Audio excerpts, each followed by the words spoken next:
Well, good Thursday evening to you. Chris Hare here, the Crypto Cowboy, bringing you another nightly update. And I'm going to give you a stern warning now. We've got a big move coming. Find out which direction that is. You're going to have to stick around for the rest of the video. But I am a multiple-time world champion rodeo cowboy, and I'm taking the discipline and the things that I've learned to practice outside in my practice pen right outside this store. I'm bringing them to the crypto desk, and we're going to take those same strategies and make you guys world champion crypto traders. But stick around for the whole video. I've got some weekly charts for Bitcoin and Ethereum. We'll talk about long range, where we're going, and kind of what we're doing today and right now. Well, we're going to start out with the Crypto Fear and Greed Index. Currently, we're at a 32. I believe that's up from yesterday. We were at 28. So we've came up just a little bit. We had a pretty nice run today. I get a lot of questions about why they don't see long signals right now. And honestly, we'll get into that in the charts, and I'll explain to you kind of my strategy behind it. But this market measures market sentiment. You can tell we talk about this every night. The best times to buy are when we're in fear. We always launch out. When we went to extreme fear twice, we launched right out of that. We're still in fear. We've been waffling around for a little while. You can see that's kind of the MO when we get here, because this is a weekly correction and they're deeper than regular daily corrections. We don't see them very often, and that's why we're having such a big pullback. But we're going to move on to the altcoin season index. You can see we're at a 24. We were at a 23 yesterday. I think people are starting to get hopeful with a few green candles and maybe starting to buy into alts just a little more. We are in fear. People always say, oh, well, I'll wait till Bitcoin's 100,000 and then I'll buy. And then they get scared and never do. Kind of what's going on here. Some people are smart enough that they're buying right now, and some people are just sitting out, and that's fine. I can't blame them at all. We've took an absolute beating over the last 10 to 14 days. But what we need to see for our altcoins, especially Ethereum, is we need to get up into these blues. Last month we hit 71 and everything was running hard. Back in November, December, we reached all the way up to 87. And if you remember that run, it was absolutely gnarly, face melting. We made a ton of money. We're going to go on to a Bitcoin liquidation heat map. Same thing we look at every night. This follows liquidity. All these bright colors below are long trade liquidations. Everything above is short trade liquidations. And this is what the market makers use to take your money. They're looking for those pockets of liquidation. They move the charts where they want them to go, and they just come after liquidity. So you can see we had a really big pocket right here. Looks about $50 million in liquidations, right at about 110.9. Looks like we may come up and try to grab those. I think there's another pocket here right around 112,000, but then we've got a ton. And I think that's what market makers are doing. They're setting this up. It's a corrective pattern. So I'm not looking for long trades here. I am still looking for shorts, and I'll explain why when we get into the charts. But cumulatively, $752 million in liquidations on the long side. To the short side, 416 million. So there, you can see there's a clear imbalance. If we go out to the weekly, let's see if it'll load. It gives you a better picture. There's really way more. That's kind of a short-term idea of where we are. I use that a lot to get into trades. But you can really see on this weekly chart, to the top side, 1.3 billion. But to the bottom side, guys, we've got almost $3 billion of liquidations all the way down to about 104, 105. I think that's probably where we're headed. Like I said, they may come up and grab this around 111 that was brighter on the 24-hour chart. But I think the consensus is down. They kind of came up and got what they needed and just gave this time to load. But let's go into the charts. Bitcoin on the 4-hour. You can see we've had a pretty good run today. We crossed over this 50 simple moving average. What this does is it takes 50 of these candles, puts a line on the chart. It's an average. And it works as very strong support and resistance. You can see we broke it back on the 25th. Or I'm sorry, we broke it on the 20th. We broke through it on the 21st. And here we are today trying to break it again. We just can't quite get over it. It's been a point of resistance ever since we've had the big dump back a week ago Friday. And so I'm wondering what happens here. We bounced out of that target we talked about last night. We've cleared the 50, but the 50 smooth moving average, and this takes a composite of the 50 simple moving average and the 50 exponential moving average that I don't really use, and gives us a line on the chart. And the charts really like to respect this. You can see it tried to get over it, couldn't do it, rejected. We tried to get up to it. There's a little wick there, couldn't do it. We've bounced down. Now it looks a little weaker. We've gotten below the 382 on our Fibonacci scale that's at 110.9. It just looks kind of weak to me, and I think the downside move is about to occur. One of two things can happen here.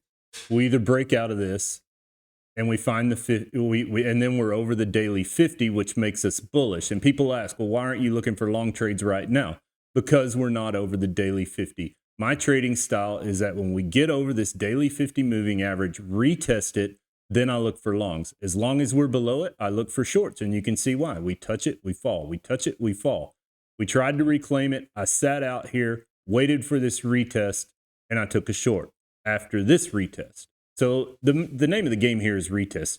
You can't just cross it, go long when you're going up, because there's a possibility it comes back down. You have to see that retest to take a solid trade. So that kind of gives you my trading style. It kind of explains where I'm at. I'm short here with my stop loss above this 50 smooth moving average. We took these earlier today when it rejected, and our stop losses are in profit. We've pulled 20%. So regardless of where this goes, we're in profit, guys. But what happens now? So we either come down and test this 50 simple moving average and we start working our way through all this resistance slowly, or we just flat reject, come down to target 1, and one of two things happen. We try it again and probably have success. If we lose this, we're headed down to about $100,000, 101. The weekly 50 simple moving average is at 102.6. We talked about this last night. I'm watching it very, very closely. There is a really good opportunity we bounce, but there's an opportunity we don't. And when we get to the daily chart here, it kind of explains it. You'll see my reasoning for why I think what I think.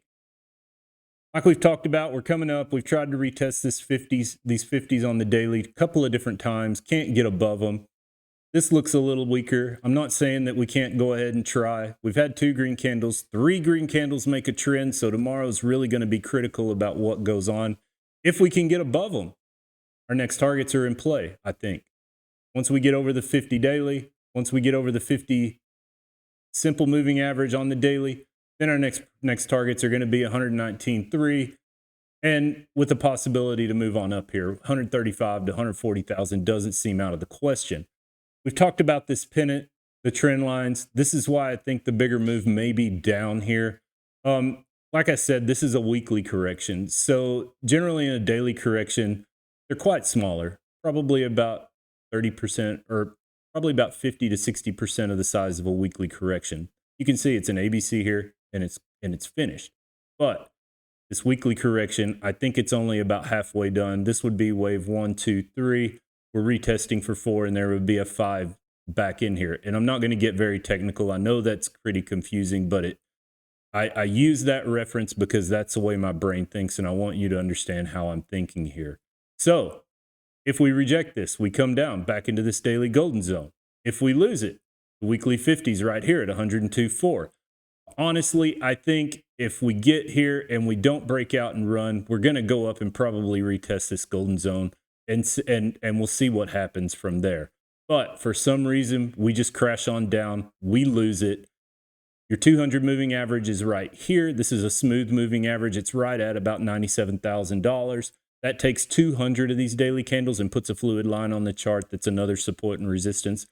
And then if you lose that, your weekly golden zone's right here starts at about 90,000. Your weekly 50 smooth moving average sits at about 84,000, but we're getting into the bottom of this trend, and I don't think that we're going to go below it.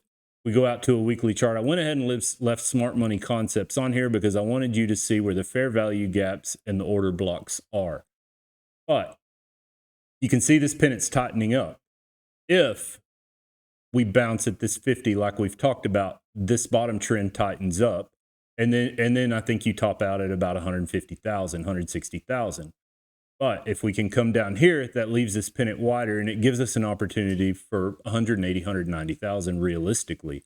So it's kind of, do you want it to go that low and have a better opportunity, or do you want it to stay tight and the bull run doesn't go as far as we think it is? That's where I'm at with that. If we lose this 50 simple moving average, our golden zone on the weekly is the next stop, 94,000 to 85,000. There's the 50 smooth moving average. We've got an order block here. If for some reason something crazy happens, we lose it, there's an order block at around, there's a fair value gap. The middle of it's around 77,000. We are still bullish until we lose 74.5. If we lose that, then we need to have a whole other conversation about what's going on. I don't think that's happening. There's a lot of strong support. If I pull up and we go out on this weekly chart a little more, you can see the whole bull run from 23. Every time we hit this 50 moving average, we bounce off of it. We bounce off of it. We've hit it once, we bounce, we're coming down to retest it. And you can tell every time we have a retest, we may drop below it, but we wick back up and we're off to the races. So that's where I'm at with Bitcoin right now. I think there's some hope. I think there's some things happening that look promising, but we can't rule out those bottom targets in the end. Moving on to Ethereum heat map on the weekly. You can see we've got pockets of liquidity up here at around 38.79. Another bright one right up here about 39.27. And then there's a lot of bright liquidity to the bottom side. There's a little bit up here at about $4,150. If we cross that 50 moving average, I think that's in play. But for now, we're not looking at it. There's a void here. And these voids usually tell me that the market makers aren't interested in going that high. I can see them going to probably 4,000 and coming back the other way. But cumulatively, we've got $762 million in long trades ready to liquidate. To the top side, we've got $900 million. So there's still some room for some more upside. The imbalance is to the upside. So I think we come after that, a little bit of it anyway, probably for the next 2 to 3 hours. And then I think we see another pullback. Going out to Ethereum on the 4-hour chart, there's a lot of lines here, but it's telling a story and I want to explain it. We have bounced out of this target one we talked about last night. I said it was possible. We're right in the middle of this 4-hour golden zone, which I consider a no trade zone unless we're going short. If we were above it, I'd say we go long. The daily 50 smooth moving average sits at about 39.81. You can see we retested the 50 simple moving average and had a flat rejection. But you can see why I leave them both on the chart. Sometimes we break above them and then we reject off of that smooth moving average. So that's why I watched that really close. But for right now, we've wicked above it, couldn't get it done. We're coming up for a retest. I'm not confident in it. On the hourly charts I looked at earlier, the move looks kind of exhausted. But the question is, do we come down and just retest this small hourly golden zone and bounce to the upside, or do we lose it and come on down and test the bottom targets? To the upside here, taking the bias away.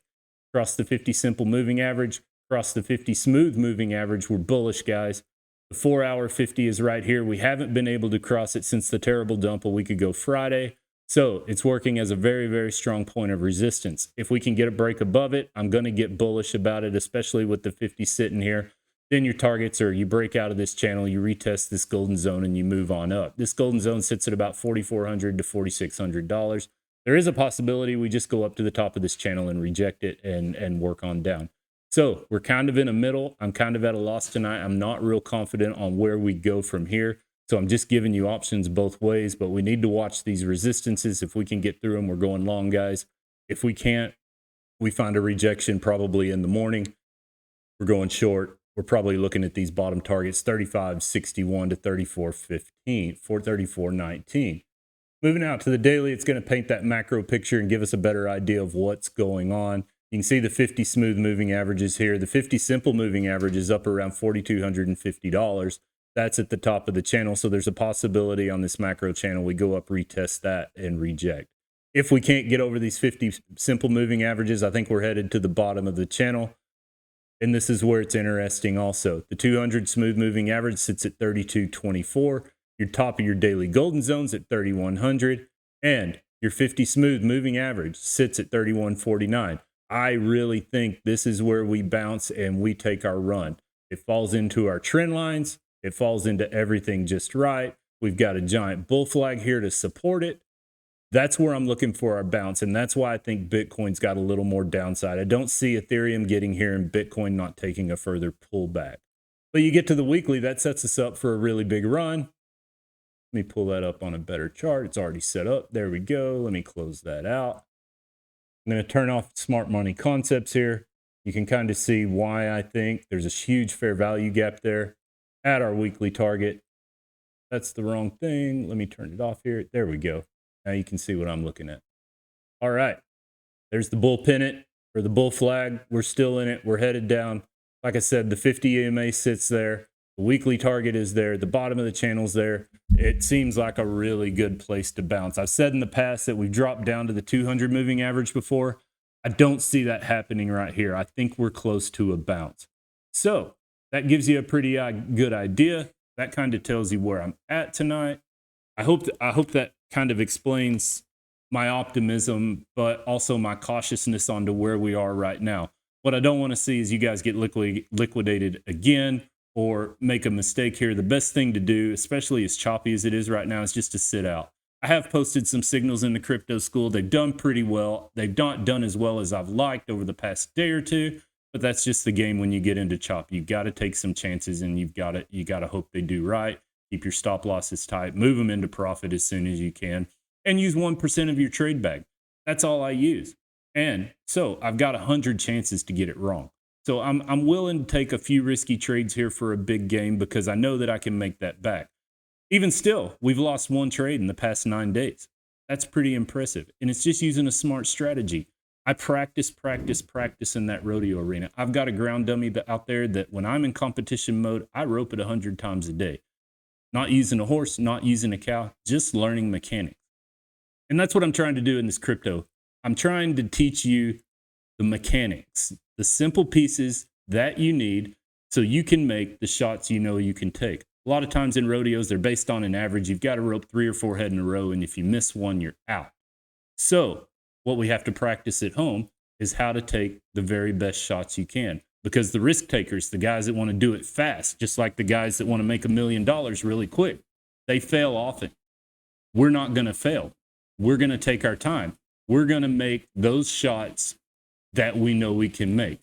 We may not get the whole move, but our moves that we make, they're going to be profitable. And that's what I'm trying to teach you guys. So keeping that in mind, that's why I go long above the daily 50 and why I go short below the daily 50. And I don't look for long trades unless we hit a bottom like I think we're going to hit on Ethereum. I'm probably going to take a long there because it makes a lot of sense. We've bottomed out. And if we do bottom out there, there's going to be a few days of consolidation. And we're going to know that it's moving up. You're going to see it find support, move up, find support, move up, find support. That's going to tell me it's time to go. And when it's time to go, I'm going to tell you guys it's time to go, and we're going to make a lot of money.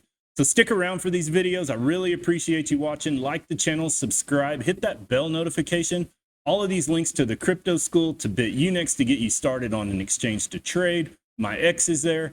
Go check those out. Leave us a comment. It helps the YouTube algorithm. It gets us out to more people, and I'm super excited about what I'm doing. I'm super excited about teaching you guys how to become really good, not just spot investors, but traders, where you're making money, you're using low leverage, your wins are compounding, and before you know it, that $1 million you're looking for, it's there. It just happens.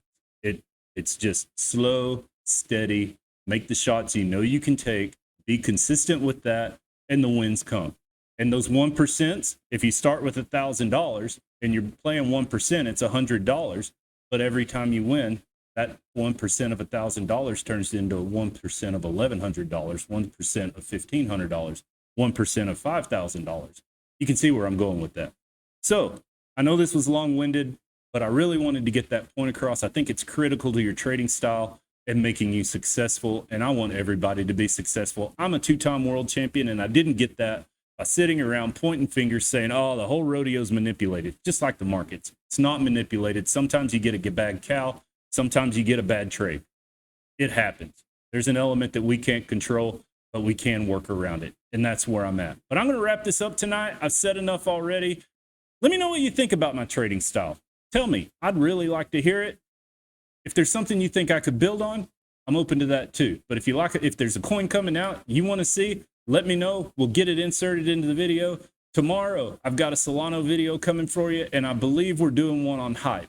So, Hyperliquid, I think that's what it's called. Yeah, that's what it's called. So look out for those. I'll drop those in the morning periodically, and I'll do some updates throughout the day. Things are changing. Things look different. I'll do an update on a short, give you guys a good idea of what I think.